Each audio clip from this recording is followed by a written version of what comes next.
Israel ने बर्बरियत की इंतहा कर दी। इसराइली फौज की रात की तारीकी में गजा के अस्पताल पर खौफनाक बमबारी। चंद ही लम्हों में 800 से ज्यादा फलस्तीनी शहीद हो गए, दर्जनों जख्मी। गजा पर इसराइली हमलों में शहीद होने वालों की तादाद 3,500 से तजावुज कर गई। फलस्तीनी सदर महमूद अब्बास की अमरीकी हम मनसब से मुलाकात मनसूख। तुर्की, ईरान, कतर, मिस्र और उर्दन की जानिब से इसराइल की मजम्मत। वहशियाना जंगी जराइम रोकने का मुतालबा। कैनेडियन वजीर आजम ने भी कहा है कि गजा में अस्पताल पर हमला नाजायज और गैर कानूनी है।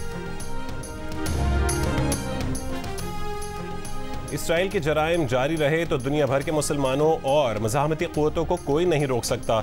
ईरान के सुप्रीम लीडर आयतुल्लाह खामेनी ने वार्निंग दे दी। ईरानी वजीर ख़ारजा ने इसराइल के खिलाफ पेशगी कार्रवाई का इम्कान जाहिर कर दिया। इसराइली वजीर आजम बिन्यामिन नेतन्याहू का अमीराती सदर शेख मोहम्मद बिन जायद को फ़ोन। तनाज़ा फैलने से रोकने पर इत्तफाक। हमास हमलों के बाद इसराइली वजीर आजम का किसी अरब रहनुमा से ये पहला राबता है। बरतानवी वजीर आजम ऋषि सुनक का सऊदी वलीअहद मोहम्मद बिन सलमान और कतर के अमीर तमीम बिन हमद अल सानी से टेलीफोन पर राबता। मशरिक़ वस्ता में अदम इस्तेहकाम के फैलाव से बचने पर इत्तफाक। गजा से जबरी नकल मकानी का इसराइली हुक्म इंसानियत के खिलाफ जुर्म है। बैनुल-अक़वामी फौजदारी अदालत सजा दे सकती है। अक़वाम मुत्तहिदा ने खबरदार कर दिया, कहा कि इसराइली हुक्म गैर कानूनी समझा जाएगा। इसराइली फ़ौज को शहरियों और शहरी तंसीबात को निशाना बनाने से रोका जाए।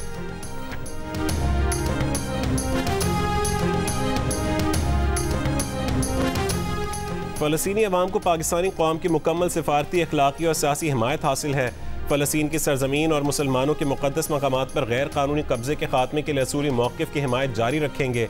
Army chief general Asim Munir का 260वीं कोर कमांडर्स कॉन्फ्रेंस में खिताब।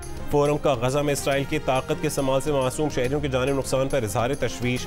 ISPR के मुताबिक कॉन्फ्रेंस में गैर कानूनी तारकीन वतन को वापस भेजने के हुकूमती फैसले की मुकम्मल हिमायत करने के अज़म का इजहार किया गया। आर्मी चीफ ने गैर कानूनी तारकीन वतन की बाइज्जत और महफूज वापसी यकीनी बनाने की हिदायत की। शुरका ने रबीउल अव्वल के दौरान मस्तूंग, हंगो और अजोब में शहीद होने वालों के लिए फातिहा ख्वानी की। कॉन्फ्रेंस में हर किस्म के बिलवास्ता या बिलावास्ता खतरात के खिलाफ मुल्की सालमियत के दिफा के लिए पाक फौज के अज़म का अयादा किया गया। शुरका का कहना था कि दुश्मन क़ुव्वतों के इशारे पर काम करने वाले तमाम दहशतगर्दों से रियासत मुकम्मल ताकत के साथ निपटेगी।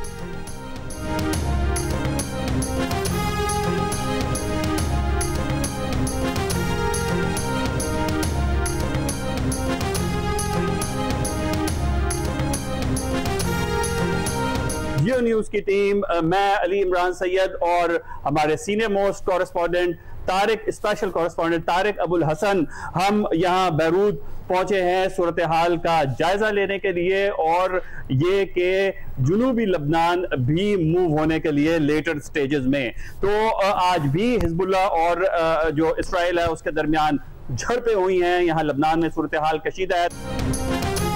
वॉर रूम गजा के बाद जियो न्यूज़ की खुसूसी टीम बैरूत पहुंच गई। मैदान जंग से ताज़ा तरीन खबरों की कवरेज के लिए गजा से 300 किलोमीटर दूर लेबनान के शहर बैरूत में लेबनान और इसराइल की सरहद पर आज हिजबुल्लाह और इसराइली फौज में झड़पें हुई।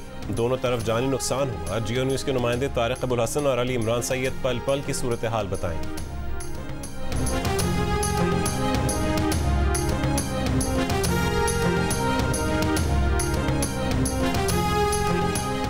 Army chief general Asim Munir ने कहा है कि ज़ख़ीरा अंदोज़ी, स्मगलिंग, माफियाज और कार्टेल्स के खिलाफ कार्रवाइयों को मज़ीद तक़वियत दी जाएगी। कार्रवाइयों से मुआशी सरगर्मियों को मनफी असरात से निजात दिलाई जा सकेगी। गैर कानूनी मुआशी सरगर्मियों के खिलाफ सख्त कानूनी कार्रवाइयों के लिए ताउन करते रहेंगे। पाक फौज कार्रवाइयों में हुकूमत और कानून नाफिज करने वाले इदारों से हर मुमकिन ताउन करती रहेगी। Army chief general Asim Munir की ज़ेर सदारत होने वाली कोर कमांडर्स कॉन्फ्रेंस में गैर कानूनी मुआशी सरगर्मियों के खिलाफ जारी कार्रवाइयों का भी जायजा लिया गया। शुरका का कहना था कि हुकूमत के मईशत की बहाली के इक़दामात में हर मुमकिन मुआवनत फराहम की जाएगी। 24% तक शरह सूद पर कौन सरमायाकारी करेगा? सरमायाकारी के लिए ज़रूरी है कि 2-3 साल के लिए आंखें बंद कर लें, किसी से ना पूछें कि पैसा कहाँ से आया। मुस्लिम लीग नून के रहनुमा मरियम नवाज का लाहौर में FPCCI के दफ्तर का दौरा। मुआशी बहाली के लिए नवाज शरीफ के विजन से कारोबारी बिरादरी को आगाह किया। कहा कि ब्यूरोक्रेसी और FPR की इस्लाह करेंगे। नैब के इंतकाम का खात्मा करके कारोबारी बिरादरी के तहफ़्फ़ुज़ात दूर करेंगे। कारोबारी, सनतकार और ताजिर बिरादरी को मुराद देंगे।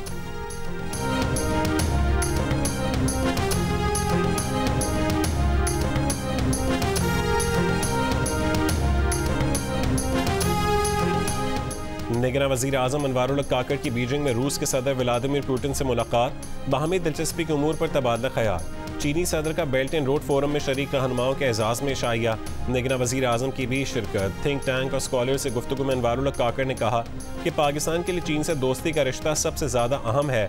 चीनी कंपनी के साथ $2 अरब की बरामदात बढ़ाने का मुआहदा तय। चीनी कंपनी पाकिस्तान से लाल मिर्च, गोश्त समेत मुख्तलिफ मसनूआत दरामद करेगी।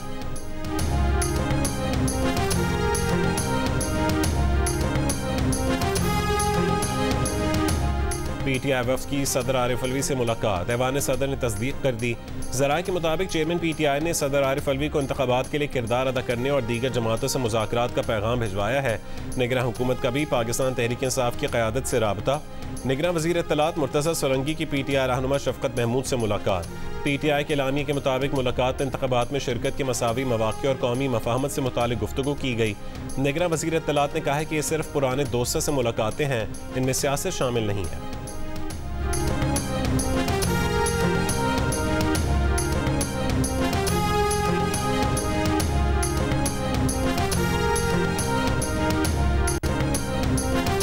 इसाक डार के खिलाफ आमदन से ज़्यादा सासरात रेफरेंस आगे चलेगा या नहीं। इस्लामाबाद के एहतसाब अदालत ने फैसला महफूज कर लिया। 21 अक्टूबर को जज मोहम्मद बशीर फैसला सुनाएंगे।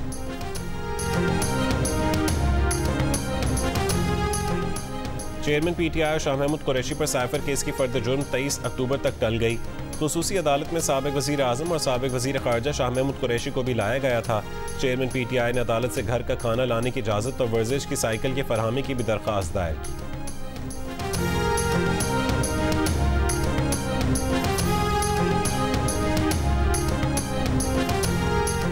नवाज शरीफ की क़यादत में अवाम की उम्मीदों को फिर पूरा करेंगे, मुल्क को मुआशी तबाही के गढ़े से फिर निकालेंगे। मुस्लिम लीग नून के सदर शहबाज शरीफ की पार्टी रहनुमाओं से गुफ्तगू। कहा कि 21 अक्टूबर वादों की तकमील के नए दौर का आगाज़ है। नवाज शरीफ की क़यादत में फिर सब ठीक करेंगे।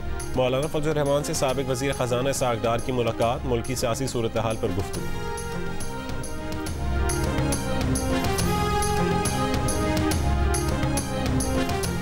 चीन की railway company Karachi local train system बनाएगी। निगरान वज़ीर आला सिंध मकबूल बाक़र से चाइना रेलवे कंस्ट्रक्शन कंपनी के सदर और नायब सदर की मुलाकात। कराची सर्कुलर मंसूबे को मुकम्मल करने पर इत्तफाक। निगरान वज़ीर आला ने कहा कि सर्कुलर रेलवे के अराजी के मसाइल तकरीबन हल हो चुके हैं। KCR प्रोजेक्ट की सॉवरेन गारंटी का मसला भी हल हो जाएगा। कराची सर्कुलर रेलवे का रूट तकरीबन 43 किलोमीटर पर फैला हुआ है। सिटी स्टेशन लांढी, मलीर, औरंगी और ड्रिग रोड समेत कई मकामात को कवर करता है।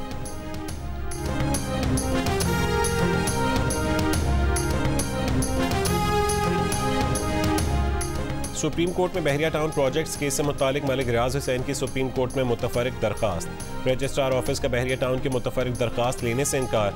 दरखास्त में मलिक रियाज ने 460 अरब की अदायगियों से माजूरी जाहिर की।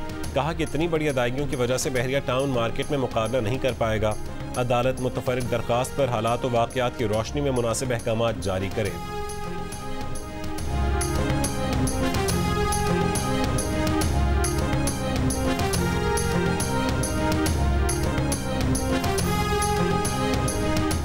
प्रैक्टिस एंड प्रोसीजर एक्ट बहाल होने के बाद वफाकी हुकूमत ने नैब तरमीम फैसले के खिलाफ अपील के लिए सुप्रीम कोर्ट से 15 दिन की मोहलत मांग ली।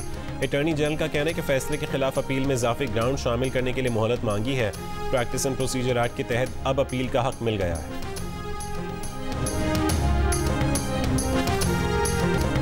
पाकिस्तान फुटबॉल में नई तारीख रकम हो गई। कौमी टीम ने पहली बार वर्ल्ड कप फुटबॉल क्वालिफायर्स के दूसरे राउंड के लिए क्वालिफाई कर लिया। पाकिस्तान ने कंबोडिया को पहले राउंड के दूसरे लेग में 1-0 से शिकस्त दी। जना स्टेडियम इस्लामाबाद में खेले जाने वाले इस मैच में फातेह टीम का गोल हारून हामिद ने स्कोर किया। तारीखी फतह के बाद खिलाड़ियों का ड्रेसिंग रूम में जश्न। हारून को कंधों पर उठा लिया। अगले मरहले में पाकिस्तान की टीम का सऊदी अरब से मुकाबला होगा। वर्ल्ड कप के लिए भारत में मौजूद कौमी क्रिकेटर अब्दुल्ला शफीक को बुखार हो गया। शाहीन आफरीदी और उसामा मीर बुखार से सेहतयाब हो गए। 3 खिलाड़ियों की डेंगू और कोविड टेस्ट कर लिए गए।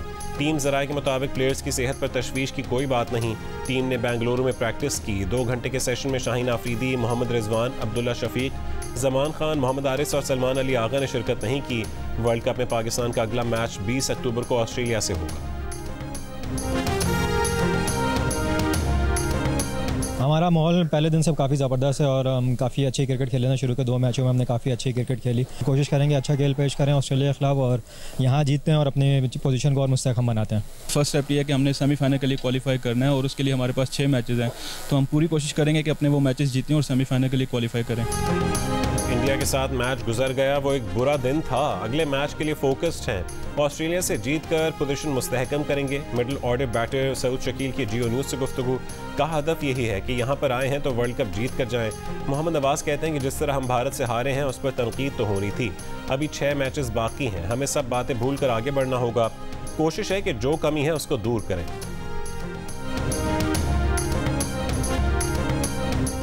वर्ल्ड कप 2023 का दूसरा बड़ा अपसेट। नीदरलैंड्स ने जनूबी अफ्रीका को 38 रन से शिकस्त दी थी। नीदरलैंड्स के बॉलर्स की नपी तुली बॉलिंग के सामने जनूबी अफ्रीकी बॉलर्स की एक न चली। 246 रन के हदफ के ताक़ुब में जनूबी अफ्रीका की पूरी टीम 207 रन पर ढेर हो गई।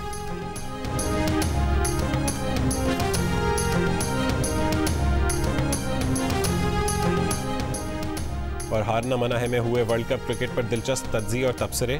साउथ अफ्रीका की नीदरलैंड्स के हाथों शिकस्त पर क्रिकेटर इमाद वसीम ने कहा है कि साउथ अफ्रीका ने नीदरलैंड्स को हल्का लिया।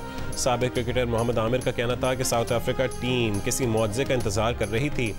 साबिक क्रिकेटर अब्दुल रज़ाक का कहना था कि साउथ अफ्रीका को टॉस जीत कर पहले बैटिंग करनी चाहिए थी। मोहम्मद आमिर का कहना था कि लगता है नीदरलैंड्स की जीत का पाकिस्तान को फ़ायदा होगा। शो में गेम के दौरान साबिक क्रिकेटर अब्दुल रज़ाक ने 80 स्कोर बनाए और क्रिकेटर इमाद वसीम और साबिक क्रिकेटर मोहम्मद आमिर को हरा दिया। देखिए हारना मना है रोज़ाना 11 बजे की हेडलाइंस के बाद जियो न्यूज़।